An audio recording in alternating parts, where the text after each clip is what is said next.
আজি ঘৰত আজৰি আছো, বিশেষ কোনো কাম নাই, সেই বুলি ভাবিলো আজি ৰিলছ বনাম।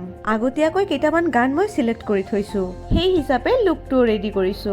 বাই দা ৱে, আজি মই শাৰীও পিন্ধিছো আৰু লেহেংগাও। দুটাৰ কম্বিনেশ্যন কেনেকুৱা লাগিছে কমেণ্ট ছেকশ্যনত জনাবলৈ নাপাহৰিব। ট্ৰেডিশ্যনেল লুকটো মই ক্ৰিয়েট কৰিবলৈ খুবেই ভাল পাওঁ। এইয়া মই ৰিলছ বনাই আছো। ৰিলছবোৰ ইতিমধ্যে আপলোড হৈ গৈছে মোৰ ইনষ্টাগ্ৰাম পেজত। মোৰ ইনষ্টাগ্ৰাম আইডি হৈছে দেৱযানীশীল অফিচিয়েল। ডান্সটোৰ ষ্টেপবোৰ চাই কিনে আপোনালোকে গেছ কৰকচোন মই কোনটো গানত ৰিলছ বনাইছো।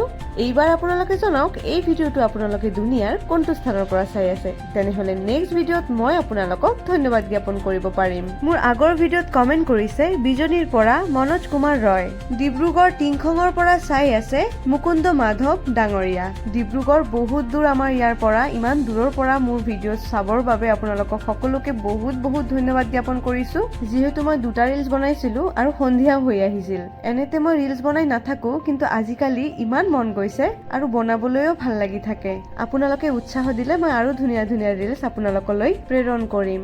এই ভিডিঅ'টো বৰ্তমান আপোনালোকে ফেচবুকত চাইছে নে ইউটিউবত চাইছে নে ইনষ্টাগ্ৰামত চাইছে মোক নিশ্চয় জনাব। আৰু মই আপোনালোকক অনুৰোধ কৰিম বাকী প্লেটফৰ্ম বিলাকতো আপোনালোকে মোৰ লগত লিংক থাকিব।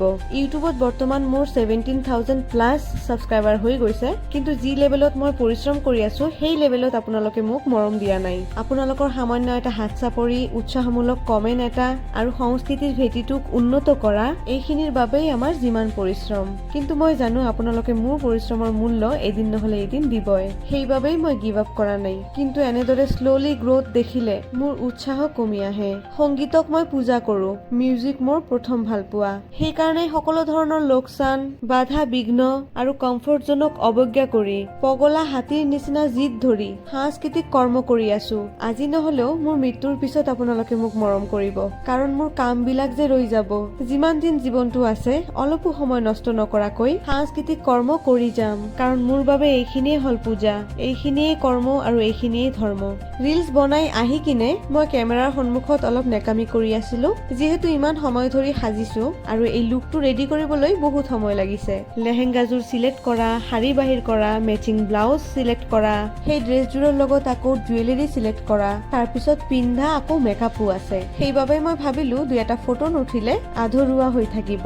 তাৰপিছত দুই এটা নহয় বহুত কেইটাই ফটো উঠিছো, মই ভিডিঅ'ত এড কৰি দিছো।